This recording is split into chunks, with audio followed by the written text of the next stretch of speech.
baan idin salaamayaa dhammaan ummada Soomaaliyeed meel kasta aad joogtaan iyo si kasta oo aad maqlaysaan waa walaalkiin Khadar Yale aan idin leeyahay maalin kale oo wanaagsan maalin kale oo qurux badan waxaan jecelahay inaad wanaagsantihiin anigana sidoo kale aad baan u fiicanahay ma sha Allah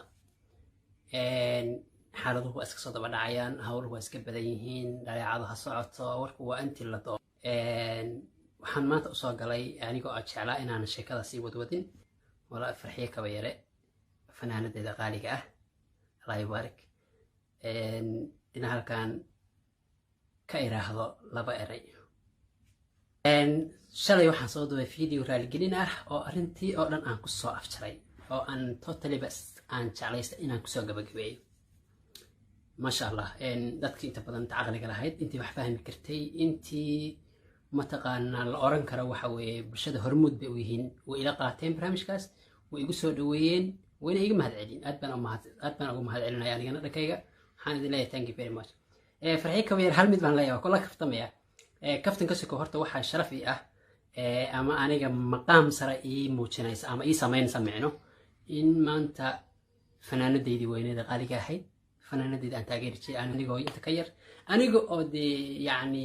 in cidi aqoon aan taageeri jiray maanta inay iwado horta ani sharaf bay tahay waan ii farxad ayadu iska fogay bay leedahay ayadu waxa is leedahay dhaleece ayadu waxa is leedahay iska riix laakiin aniga run ahaantii waxaan ka hadlayaa markaan to be honest runta u hadlo aniga sidaan ay saas ayay mataqaanaa share out igu samaysay waayo maanta qofka waxa magac laga raadiyaa saddex qof magac laga raadiyaa maanta qof mas'uul oo bulshada wax mas'uul u ah oo haya oo aqoon-yahan ama wax kale wax doona ahaado qof shiikha oo maanta waxa weeye bulshadii ku dayato oo hadalkiisu meel dheer gaariyo iyo qof fanaan ah ama abwaan wuxuu doonaa ha ahaada qof bulshada wacyigelintooda dhankeedana caan uga ah markay leedahay inuu caan igu raadiyo rabaa Khadar inuu saan yeelo rabaa waxaan hubaa oo aan halkan ka cadaynayaa inaaba sidaas adigu iska riix bay leedahay aaba sidaas share out igu samaysay sidaasna aad adigu mataqaanaa magac qurux badan igu samaysay magac inta ii bixi sharaf ay tahay in mataqaanaa fanaanadeeda qaaliga ay wadwado sharaf ay tahay inay soo magacaawdo sharaf ay tahay in aan intaan soo qaatay iyadu iska riixayso ay leedahay ilaa waxa weeye Khadar ilama soo xiriirinaysaa inay muhiim ma aha inaan maanta farxi kaba yar waco aan iraahdo arrintaas ka soo hadlayaa saasaan sameeynayaa raaligelin baan bixinayaa muhiim ah muhiimadu waxa macna ii sameynaysa aniga markay iga soo hadasho markay video ayada ay leedahay ay baraha bulshada ku soo faafiso oo ay tiraahdo ninkaas waxaas ha lagu sameeyo sidaas ha la yeelo waxa weeye intaas waa magacaygu filanaan runta markaa ma sha Allah qofka markay maradu ka dhacdo sida caadiga ah waxaan doonaa ma dhahan anigu waxaan rabaa in la qorto aan aamuso laakiin markaan eedeero ani maradii baa iga dhacday daarba igu soo duntay hawshu ay igu adkaatay raaligelin la bixiyay gacmaha taagtay dadkii aan u soo gabaday ee aan magacooda ku soo gabaday waxa kamid ah farxiye kawaya walaashay farxiyo mara fanaanadeeda qaaliga magaceeda marka aan soo qaatayna waxa iga ahayd inaan yacni bulshada isaga difaacay in dad wanaagsan ila soo xiriireen oo yacni kacdoonka markaa jiraan ku daminayay si loo yiraahdo anoo magaceeda kor u qaaday maadaama ay igu waday waxaan yiri dad badan ila soo xiriiray sidaas ayaana magacaaga ugu soo daray meesha dhaqankeena Soomaaliyeed marka laga soo tago markii dadku islaayaan bulshadu isbaabi'iso kad iyo kardamal iska dhigo dadkaas maganta soo noqda ee qofka u soo magangeliya doonta sida dhaqanku caadiga Soomaaliyeed yahay cunta la siiyaa waa la wanaajiyaa waa la dajiyaa haddii birtu ku qoyan tahay xataa qofkaas waxay tina lama gaarsiiyo sida caadiga midda ka hoos baxday baa waxay tahay marka walaasha farxiyo mara fanaanadeeda qaaliga aan jeclahay waxay tahay midda ka hoos baxday in maadaama aan magangeliyo usoo doontay in maadaama aan magaceeda kusoo hoos dhuuntay maadaama aan ayadii ka dhiganayo difaac inay dhanka xun isla markiiba video soo gasho ay soo tiraahdo oo isla markiiba ani iga soo daba hadasho waxa ka qurux badan inay tiraahdo wiilka hal ii daayo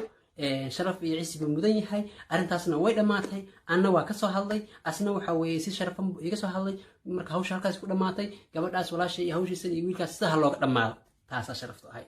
taasa waxa weeye wanaagsan sida qofka wax garanaya ma ka hadlaya si u garay laakiin aniga oo magaceeda ku soo gabaday aniga oo mataqaana fanaanadeeda qaaliga ah soo sheegay aniga oo dhan walba ka qanacsanaa aniga oo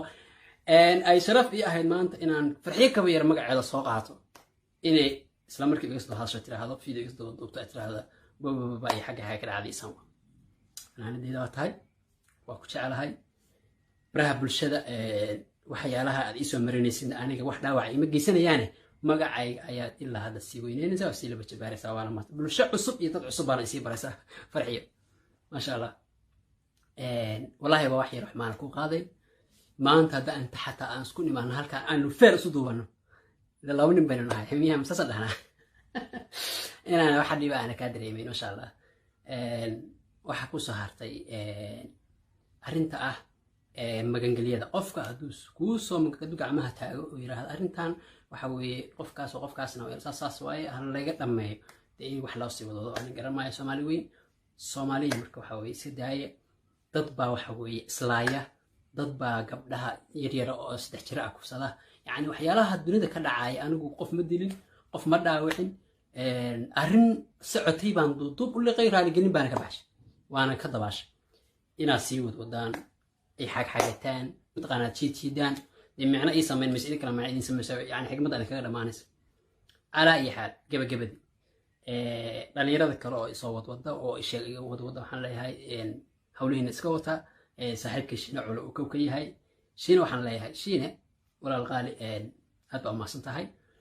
arrinta sida aad moodeen way ka fog tahay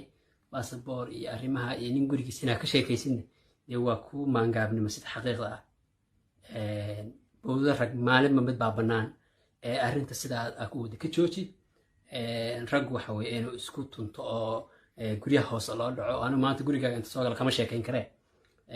xoogaa bal hadda bariis xataa iga raadinaysid si qurux badan wax u raadiyo iga deji bahasha ilaahay ceebtana haasto aakhiri adduun markii xaalad kugu xumaato sida kale xaalku u bahalkiyoobo ilaahay xagiisa loo cararaa qofka mu'minka ah dhibban walaalka ah iska rafaasan laguma tiiqtiiqsado ama laguma tiiqtiiqsado ama laguma digto sida xaqiiqda ah qofka dhibka adduunka ku marana waa qofka mu'minka sida xaqiiqda ah ma sha Allah tabaaraka Allah inta aniga ku ogahay waliga qof ma dulmin waliga qof ma xumayn wax hada socdana si kasta iyo waxa weeye shaydaan ha ay qurxiyo wax kasta hoose ha ku dhacaan waxa weeye dhabarkan saartay waana qaatay walaashayna waa wada hadalay waan iscafinay arrintaasna sidaas ay ku dhamaatay Soomaali weynay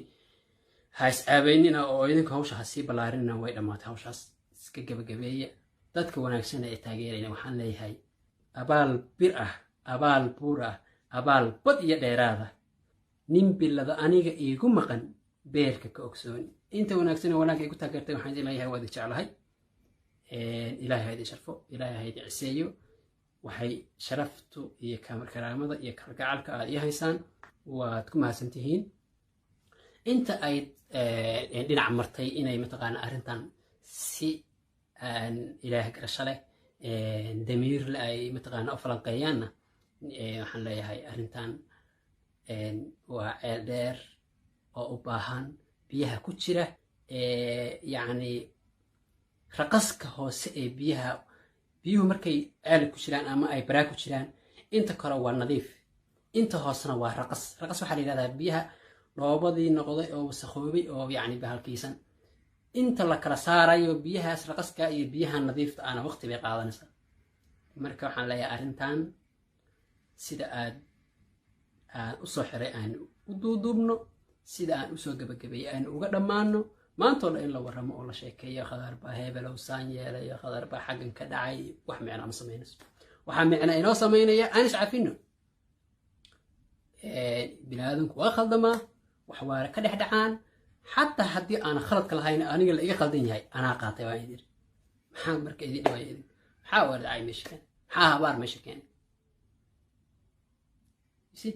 مركا إن شاء الله وحوي أرنتان إن يصير درات مدونيو أنا يفهمه وأسعفني عفي ألي مسابع سكو أفقرني عفي ألي مسابع ميلو لا فمجد أنا نجي هتان أسعفني إذنكي واحد وضم مش مقرناي إذنكي واحد وهبارتان مقرناي أرنت فرحية مركان أصل لابتو waxay tiri farxii shalay wuxuu arkay bay tiri markaan iri committee laga yareeyo like dislike hala saaro hala subscribe hala saaro hala subscribe hala laga noqdo bakiti wallahi subscribe baa laga noqonaya iska daay wax ii siyaadin ma ahan wax hoos iga dhacay wallahi inaan arag to be honest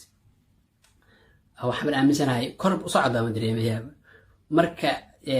share out aan abaalka ugu hayn farxiyo inta ii samayn lahayd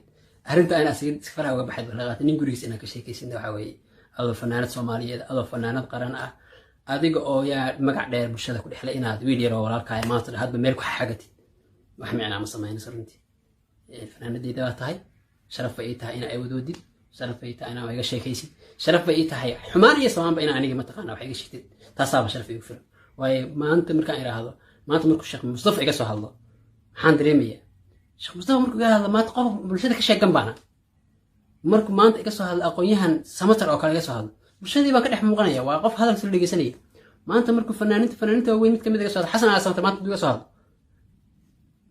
weli magacaygu way siyaadiyo wax waxba iga dhumayaan dad wajiye cusub iyo dad hor la isii baranaya marka inta share oo bila abaal ii samayn lahayd arrintan wanaageed aan ku daboolo gacmo gal jirna hoos baa loo dhaqaa farxiyooy boodaragna maalin mid baa qaawan yaa la isku tiigsan oo la isku tiiqsan magac dheeradan yaa la soo adeegsan wanaagii kalgacal baan ku hayaa fanaanadeyda qaaliga aad baa tahay dhamaantii waan salaamayaa bulshada Soomaaliyeed hawshan soo afshirmatay السلام عليكم ورحمة الله وبركاته.